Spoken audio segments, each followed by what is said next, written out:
Credit card দিয়ে dollar endorsement, credit card দিয়ে dollar endorsement করলে কি ভারতীয় ভিসার জন্য আবেদন করা যাবে? 100% করা যাবে।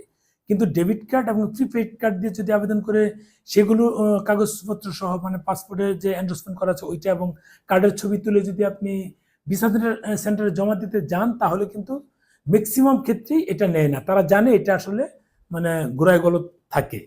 যারা নতুন থাকে তারা বুঝে কম, তাদের ক্ষেত্রে ডিফারেন্ট হিসাব। কিন্তু এমনিতেই সবাই কিন্তু বুঝে যে এই ক্রেডিট কার্ড ছাড়া অন্য কার্ড দিয়ে দিলে এন্ডোর্সমেন্ট করে দিলে ভিসা আবেদনের জন্য এটা অ্যাকসেপ্টেবল হয় না ভারতীয় ভিসা আবেদনের জন্য। নট অনলি মেডিকেল, যে কোনো ভিসার ক্ষেত্রে ইন্ডিয়ান ভিসা এটা কিন্তু অ্যাকসেপ্টেবল হয় না। আপনার যদি ডেবিট কার্ড থেকে থাকে, প্রিপেড কার্ড থেকে থাকে, তাহলে ডেবিট কার্ডের যাদের অ্যাকাউন্ট আছে তারা কেন ব্যাংক স্টেটমেন্ট নিচ্ছেন না?